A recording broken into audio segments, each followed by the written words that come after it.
Bonsoir, ezo dépendre na Aero Bino Bokolanda biso na chaîne de référence na bino. Chaîne memela kabino basango ya mboka na bino Congo. Biso nyonso toyebi ke to en actualité moko eza à la une. Coup d'état raté, il y a communauté internationale pour bango nde ba orchestre ki yango et ça dossier moko à la une, c'est ce que nous allons parler. Nous allons aussi parler sur la situation sécuritaire à l'est de la République démocratique du Congo. Mais Yambotolo Banyonso, awa nazo sala appel na ba service intelligence na biso nyonso. Nazo sala appel na ba service de sécurité na biso. Nazo sala appel epa ya commandant suprême son excellence président Félix Antoine Tshisekedi Tshilombo. Mukwa Tombolo. Na province ya Lomami. Na ville ya Mweneditu. Ezana makambu mabe ezoleka. Makambu ya mabe ebele ezoleka. Makambu mabe nini ezoleka. Il y a un monsieur auti ko dénoncer récent awa. Auti ko dénoncer infiltration. Yaba Rwandais. Infiltration. Yaba Tanzanien. Pardon, yaba Zimbabwéen. Infiltration yaba Zambien. Na ba Somalien. Na province ya Lomami. Na ville ya Mweneditu. Papa wana a dénoncé ki yango à travers les réseaux sociaux. A utilisé ki Facebook. Tango a dénoncé eloko wana. Ane ya Mweneditu. Bake bakangi papa wana. Bakangi papa wana pour nani parce qu'il a dénoncé qu'il y a eu deux infiltrés, surtout les Rwandais, au Baokota d'une façon illégale au sol congolais. Le fait qu'il a dénoncé Bango, aner bakei bakangi papa wana pendant 10 jours. Tango bakangi pendant 10 jours, après avoir kotika papa wana baebisi papa wana tu dois démentir les informations sur Oyo Pesaki. Ils sont conscients que ce que papa wana lobaki c'était vrai et sont des informations sûres. Mais baebisi ce que papa wana tu dois dénoncer les informations sur Oyo Pesaki. Pozo ya robebisa biso code. Tolela na mboko yo mais apparemment on dirait bazo kabisoti. Bo changer ba aner nyonso. Bo changer ba service wana nyonso. Comment mutazo dénoncer lolenge ba Rwandais bazo kota na mboka na ye. Et puis aner ya mboka na ye ezo kangaye pendant 10 jours. Et ce qui sina ko kangaye pendant 10 jours te aner ya mboka nezo senga ye, tu dois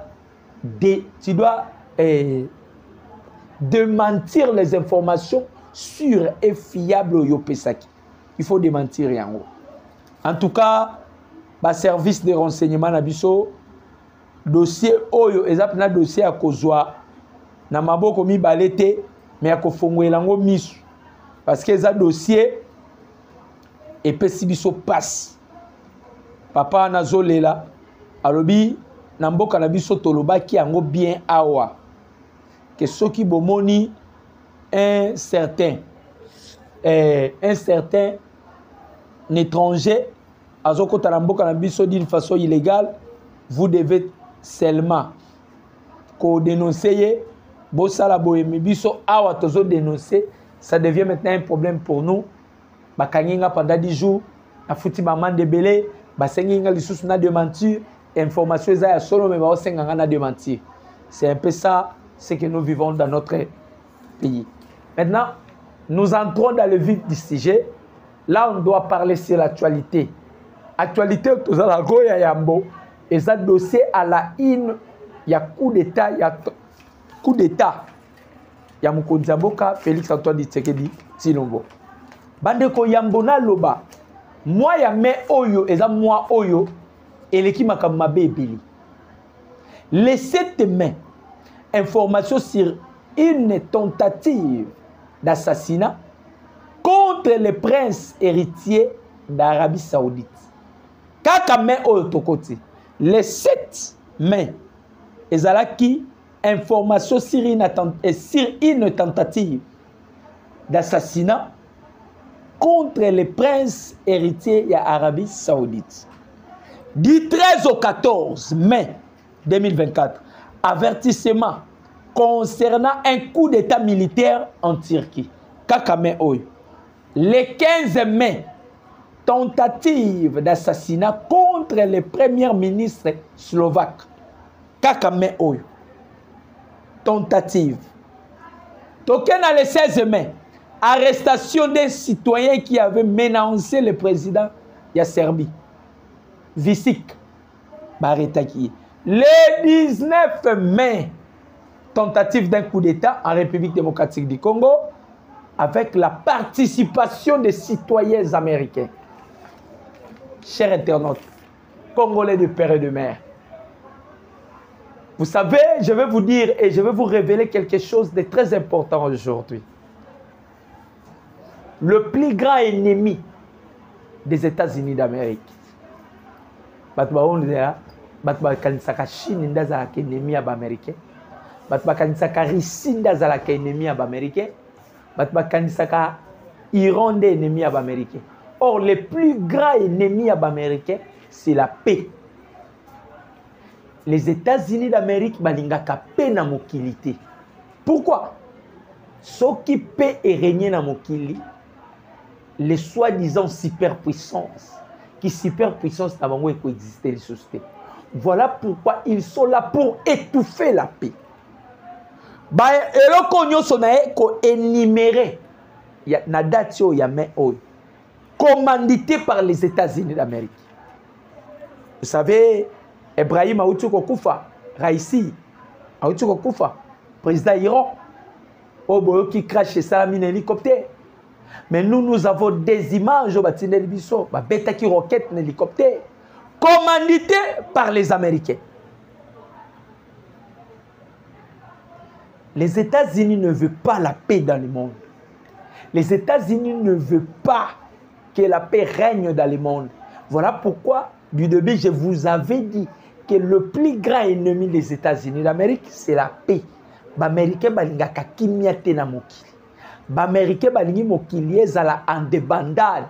Ceux qui mokili troublent les alliés, si y a na bango ekosala, technologie na bango eko avancer, ils vont acheter et vendre et ils vont diriger, ils vont, diviser pour mieux régner.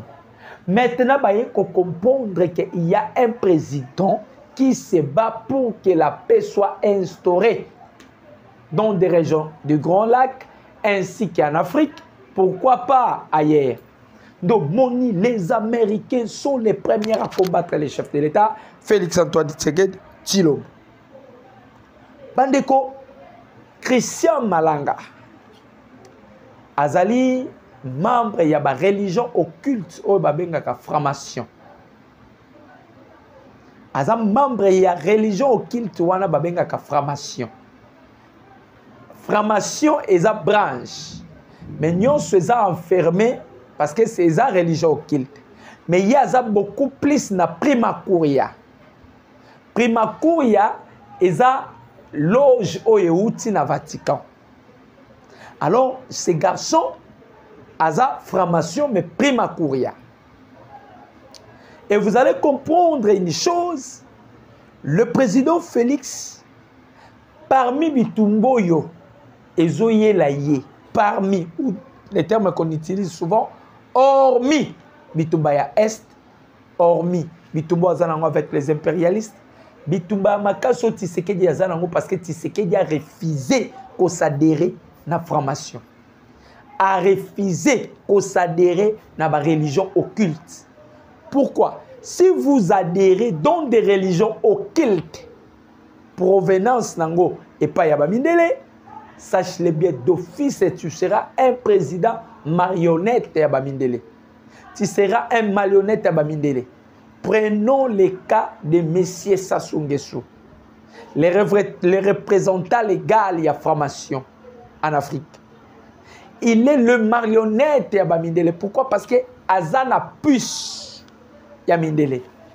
On peut les manipuler de la façon. Maintenant, et pas Tshisekedi, Lorsque les Américains cherchaient à sorte que Tshisekedi soit leur marionnette, Baluka qui va cotiser na ba loge, Tshisekedi a désisté, Tshisekedi croit na bokoko na ye, Tshisekedi croit na basali ya Nzambe oyo baza en République démocratique du Congo. Maintenant, coup d'état wana ebandi kosalama wapi? Coup d'état wana ezalaki planifié na Kenya. Là, on voit directement William Ruto. Leur base aérienne était na Congo-Brazzaville. C'est-à-dire commanditeurs, ce sont toujours le président de pays limitrophe. Mais le plan a été élaboré na Kenya. Paul Kagame était dedans. Je m'excuse.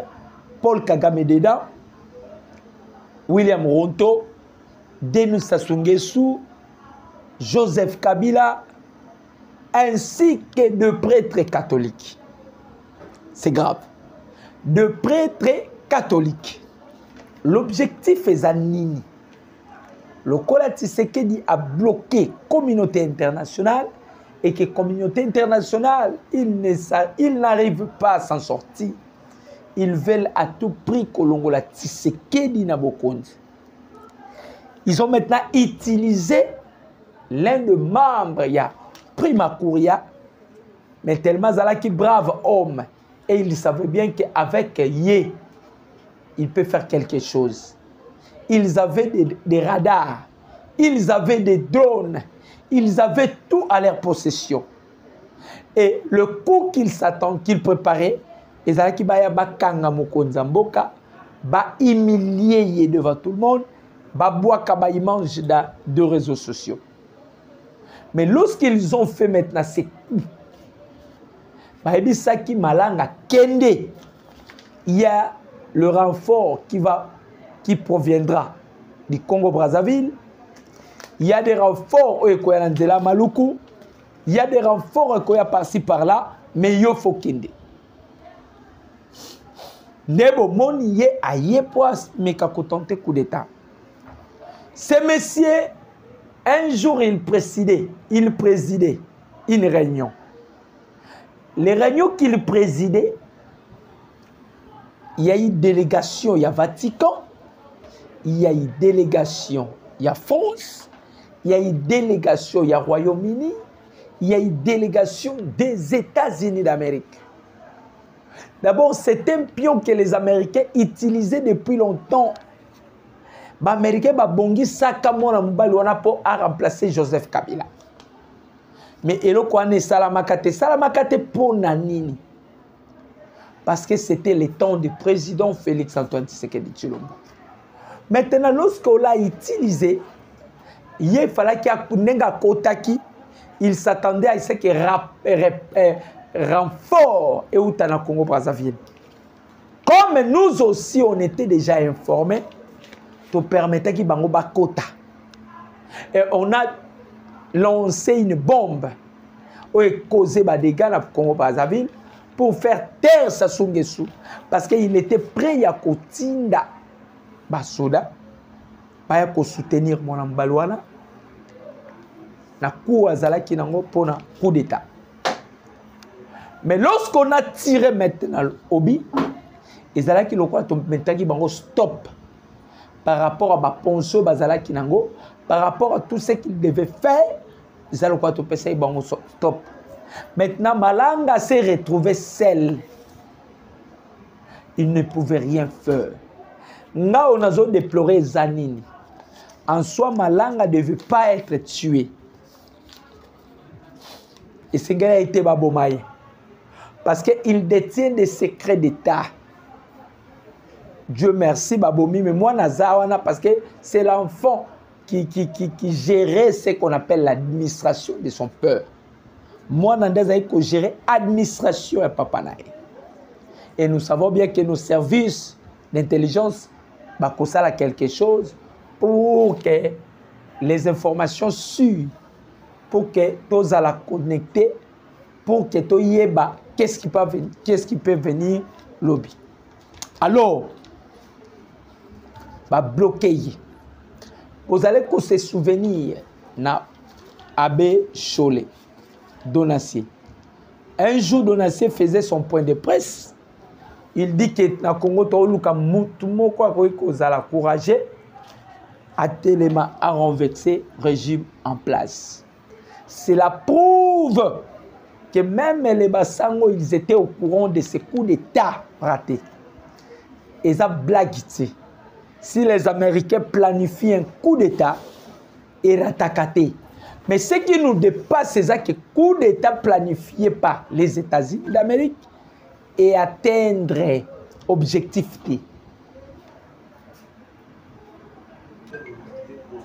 Et atteindre l'objectif. Les Américains, s'ils prévoient un coup d'État, c'est très rare qu'il va échouer.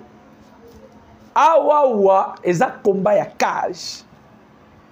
Mais ce qui nous dépasse, tous ces manigances manigancés par les États-Unis, l'échec total sur échec total. On s'est posé la question. Ils ont encore échoué. Les Américains, bazome la paiement. Les impérialistes, bazome la paiement. On a vu des images, balancer sur des images, Frigolé Ambongo, avec le fameux Christian Malonga. Fayoulou avec le fameux Christian Malonga. Innocent les Rwandais, avec le fameux Christian Malonga. Innocent, moi, wana innocent. Gouvernement congolais, photo fongola moi, wana misu. Innocent, ba proche na ezaka bato bazokisa ba congolais. Bato basala ba congolais mabe. Mikolo moko uti koleka mona na ngao kebeta concert dans Rwanda. Si t'étais ma intimidation ya bato mususu mais mona na ngao beta concert dans Rwanda parce que baki il fait du business. Quand on voit Malonga avec Innocent, bayebani wapi.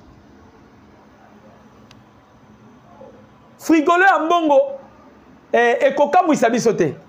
Ambongo akotikalaka kolinga Tshisekedi te. Le problème est entre Tshisekedi na Ambongo, il y a Liboso, et ça problème il y a Perenco. Pour votre information, retenez c'est ça. Retenez ces choses que je vous affirme aujourd'hui. Nabete la bino histoire à Perenco. Perenco azalaki kopesa 60 millions de dollars par an. 60 millions de dollars par an. Et pas il y a des catholiques. C'est-à-dire des cardinal. Tozana 6 ardiocèses. 6. Tozana 41 diocèses. Sur 41 diocèses au Tozanango, le gouvernement congolais appelle ça 1 million de dollars dans chaque diocèse par an. Donc, abimisaka 41 millions de dollars. Tshisekedi est allé dans Vatican pour se renseigner à ce qui concerne les 60 millions où ils allaient na Perenco. Vatican est bien monté. Tshisekedi a bloqué le système. Ça, et qui a suscité première guerre entre président Félix ainsi que Frigolé Ambongo. Le deuxième guerre, c'est la gratuité de l'enseignement. Fassinia, paix à son âme, en 2006, il avait introduit une lettre et pas Hippolyte Kanambe, que Hippolyte Kanambe a mettre en vigueur des gratuité et enseignement. Ok, gratuité et enseignement, c'est une disposition constitutionnelle. Neto banda yiko ebisa bato Kabila banda ko violer constitution depuis a promulgué Kayango en 2006 parce que c'est lui qui a promulgué la constitution. Depuis a promulgué la constitution yenda banda yiko violer. C'est alors que l'article 64 ezalaki na effet ezalaki na puissance peut pouvoir Nicolas Kabila. Pourquoi? Parce que Kabila violait la constitution. Mbata ye koloba awa Mbata c'est un constitutionniste que tozani na mboka na biso. Alors Tshisekedi est le seul président à observer kana virgule ya constitution. Le chef de l'État tangoyé à la tête de notre pays a mettre en vigueur cette disposition constitutionnelle et kobimisa bitumba mibale na Frigolé Ambongo. Lorsque Frigolé Ambongo est allé s'excuser et pas il y a président Félix parce que bakanga qui la met dans les sacs. Or que excuse yango ezala qui ne baiser de Jida. Parce que quand on voit Rossard Malonga avec Frigolé Ambongo bakangi photo. De vous qui tok Aléli lobby azolo baké Monique Monisco baki ne ko sécuriser Martin Fayou. Bon sécuriser Martin Fayou pour nani. Pour ndako bakina ko kota na palais de marbre zanda kwa Fayou loté. Eza bureau ya mukonzi mboka Félix Antoine Tshisekedi Tshilombo. Mais bon Monique de vous qui tok azo singa ba seki payebi. Bango nyonso bazalaki bato ba orchestra ki coup d'état raté oyo bazio. Awa sikoyo to le kana système ya kokanga. Tozo senga ba service compétent na biso. Ba service intelligent na biso. Bokanga na innocent, il faut qu'il soit interpellé. Petit wana faut bolandela e bien. Innocent, il faut qu'il soit interpellé. Moto nyonso bazomona na indice ya malonga, il faut l'interpeller.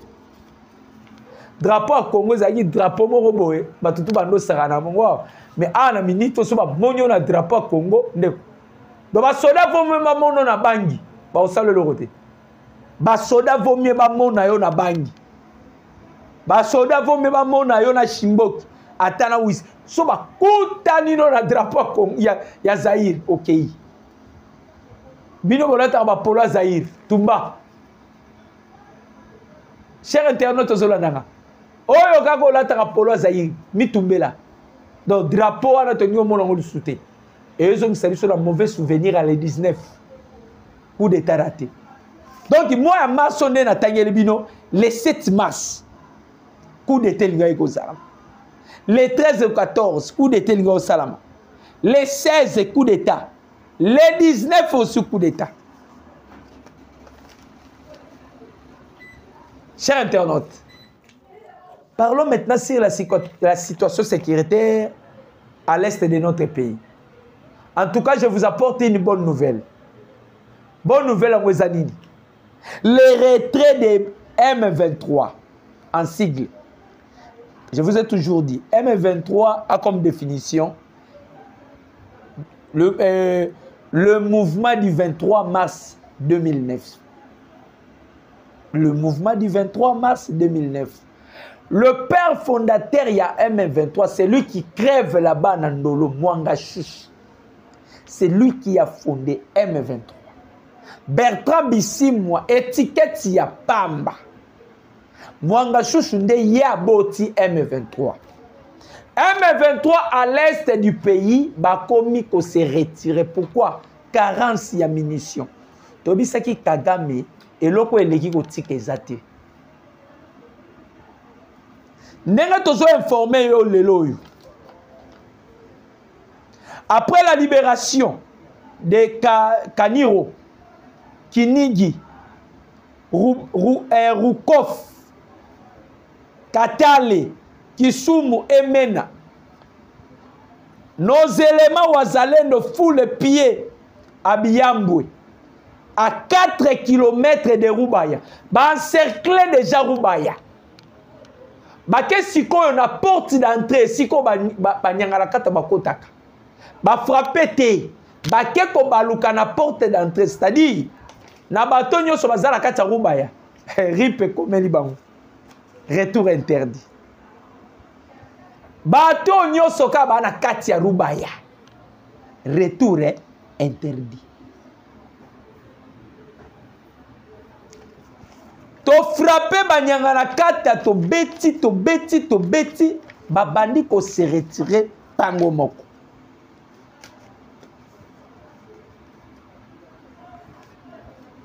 La localité, n'en parlons même pas. L'armée congolaise a récupéré le village de Kisuma sur la route Mouchaki, dans Massis. Massis, ils sont non loin de Biambo. Or, Biambo, Narubaya, c'est 4 km. Je vous informe que le village à Somikivu a été déjà récupéré depuis le dimanche. Tout ce qui est déjà Somikivu. Awawa. Bawazale no balobi. Dans moins de 48 heures ou 72 heures, Roubaya sera récupéré. Dans moins de 48 heures ou 72 heures, Roubaya sera récupéré. Kagame vendredi à Kotaki parade avec ses officiers. À Kotaki parade, Naba Soda Naye, Kagame a dit que je suis maintenant prêt pour la guerre. Pourquoi? Parce que tant qu'en France, ils ont signé des accords jusqu'à 2025. France a pour soutenir l'armée rwandaise. Nazo senga papa Christophe Lutundola. Papa. Tous ces ambassadeurs que vous voyez ici en crédité en République démocratique du Congo. Bazawana pour un coup d'État à Mkonzamboka. Mais utilité tout le monde, tout ce qui est l'ambassadeur au Wapi. Lissi Tamli, ambassadrice américaine. A Kessala Makelele, Obatika, Batuna Bango. Les jeunes au Kanga, récemment, Awa, pour un coup d'État à Mkonzamboka. Les États-Unis demandent aux citoyens américains à Bango. On dirait ceux qui États-Unis à Kangi, les mercenaires, les na Irak, ou bien Al-Qaïda, à Kangi, Bango, à Fragrance, Beta, Biden, le président malade Biden, coup d'État, les Américains peuvent libérer ces gens-là. C'est quoi ça? Nous avons la peine de mort ici. Quand même, nous avons la justice, nous avons une justice. Et la peine de mort. Ezelo Komoko, Oyo, les chefs de l'État, à côté ça qui est en vigueur. Tout le monde qui levait un moratoire, il y a peine de mort. Et ça maintenant exécutoire. Bato yo nyoso bakangi na problème ya crime wana. Ba tu faut subir peine de mort. Maintenant les Américains ba komi ko bangisa biso o bo pesa biso bat na bango. Tangu tozolo bake bitumba o tozanango to bunda na mindele. Les Américains vous doute. Maintenant que font les citoyens américains bakine ko sala nini na parler de la nation. Qu'est-ce qu'ils sont allés faire là-bas dans le bureau du président Félix? Awa Mukonzamboka a convoqué tous les généraux de toute urgence. Conseil supérieur de la défense, Zokota, na Lombangu. Na Lombangu. Donc, chef de l'État a en colère. Quand des années, Batouana comment qui na facilité à Kokota Ndengeni. Le président Félix, lorsqu'il est allé voir Sassou Nguesso, il dit Sassou Nguesso. Il dit Sassou Nguesso, n'a informé na Batumoro Baolinga Bayawa, Bakota. N'a évité ceux qui ont cible ou bien gaï. Mais il faut être vigilant parce que nous sommes déjà au courant de ce qui va se passer. Batufo Bakote là. Sassou ne savait pas pourquoi Tshisekedi a dit bon. Le président Félix travaille avec la Russie, travaille avec la Chine. Et nous partons de même, nous partageons les renseignements avec Spinazi, des Claude, des KGB. Donc, c'est très difficile pour nous pénétrer. C'est très, très difficile. À Kendaki, pour la Kisayesko, au moins des locaux et salami. Mon Kondamboka va maintenant dire à Sassou, tu as vu? Quand on a yaki koe Bissau, je savais bien que Yondo Zagi complicité à Makambo. Qu'est-ce que vous cherchez dans notre pays? Sassou Nguesso. qu'est-ce que vous cherchez dans notre pays, vous? Bato nyonso ba obundisa mboka na biso Congo. Bozo lukanini. Bozo lukanini. Qu'est-ce que vous cherchez? Bozo lukanini. C'est ce que nous voulons savoir. Bozo lukanini. Tout cela c'est quoi? Bahana magam na bango ba olika. Bahana magam na bango ba osala. Mais Tozo tala. Tozo tala.